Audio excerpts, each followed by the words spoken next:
నెల్లూరు జిల్లా గ్రామీణ అభివృద్ధి సంస్థలో దొంగలు పడ్డారు. మహిళల ఆర్థిక అభివృద్ధి పేరుతో ఏటా ప్రభుత్వం విడుదల చేసే నిధులు స్వాహా అయ్యాయి. నిధుల మంజూరు, రికవరీ విషయంలోనూ గోల్మాల్ జరుగుతుందనే విమర్శలు వస్తున్నాయి. అవినీతి అక్రమాలపై దృష్టి పెట్టాల్సిన ఉన్నతాధికారులు నిర్లక్ష్యంగా వ్యవహరిస్తూ ఉండటంతో రోజుకో చోట నిధుల స్వాహా వ్యవహారం బయటపడుతుంది. నెల్లూరు జిల్లా వ్యాప్తంగా మహిళలకు సంబంధించిన రుణాల మంజూరు, రికవరీ నిధులు స్వాహా చేయడం పరిపాటిగా మారింది. దొరికితే దొంగలు, దొరక్కపోతే దొరలు అనేలా ఈ తంతు సాగుతోంది. జిల్లా గ్రామీణాభివృద్ధి సంస్థలో మహిళల ఆర్థిక అభివృద్ధి పేరుతో ప్రభుత్వం ఏటా కోట్ల రూపాయల నిధులు విడుదల చేస్తోంది. అయితే నిధుల మంజూరు, రికవరీల విషయంలో అధికారులు గోల్మాల్ చేస్తున్నారనే విమర్శలు ఉన్నాయి. బ్యాంక్ లింకేజ్, స్త్రీనిధి రుణాల మంజూరుకు 5 నుంచి 10% కమిషన్లు తీసుకుంటున్నారని ప్రచారం జరుగుతోంది. ఇదే కాకుండా మహిళలు తిరిగి చెల్లిస్తున్న నగదును బ్యాంకులకు జమ చేయకుండా దిగమింగుతున్నారని ఆరోపణలున్నాయి.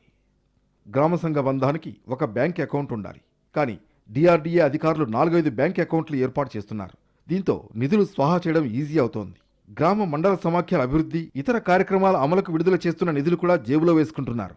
సీసీలు, ఏపీఎంలో అకౌంటెంట్లు అడిగినంత ఇచ్చి గ్రామీణ ప్రాంతాల్లో మహిళలు రుణాలు తీసుకుంటున్నారు.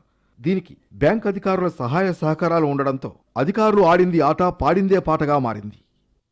వాస్తవంగా నెల్లూరు జిల్లాలో 37,905 స్వయం సహాయక గ్రూపులున్నాయి. 4 లక్షల మంది మహిళలు సభ్యులుగా ఉన్నారు. ఈ ఆర్థిక సంవత్సరంలో 1,336 కోట్ల లింకేజ్ రుణాలు మంజూరు చేయాలని లక్ష్యంగా నిర్దేశించారు. ఇప్పటి వరకు 750 కోట్లను మంజూరు చేశారు. స్త్రీనిధి రుణాలు 300 కోట్లు ఇవ్వాలనేదే లక్ష్యం. మహిళలకు శిక్షణ పేరుతో ప్రతి సంవత్సరం లక్షల రూపాయల నిధులు విడుదలవుతున్నాయి. ఈ మొత్తాన్ని అధికారులు పంచుకుంటున్నారని ఆరోపణలు ఉన్నాయి. గతంలో జిల్లా సమైక్య సభ్యులు ఖాళీ చెక్కులపై సంతకాలు చేయించుకుని అవినీతికి పాల్పడ్డారనే విమర్శలు ఉన్నాయి. రాపూర్ మండలంలో ఎస్టీల అభివృద్ధి పేరుతో భారీ స్థాయిలో నిధులు స్వాహా చేశారు. 1,20,00,000 గోల్మాల్ జరిగింది. దీంతో సంబంధిత సిబ్బందిపై చర్యలు తీసుకుంటామని డిఆర్డీఏ అధికారులు చెబుతున్నారు.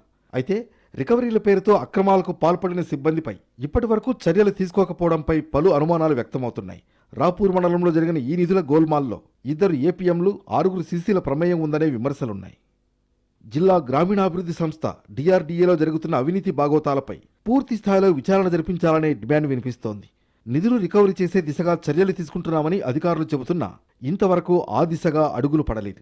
దీంతో నిధులు దారి మళ్లకుండా చూడాలని, అక్రమార్కుల జేబుల్లోకి మళ్లిన నగదును రికవరీ చేయాలని స్వయం సహాయక గ్రూపుల్లో ఉండే మహిళలు కోరుతున్నారు.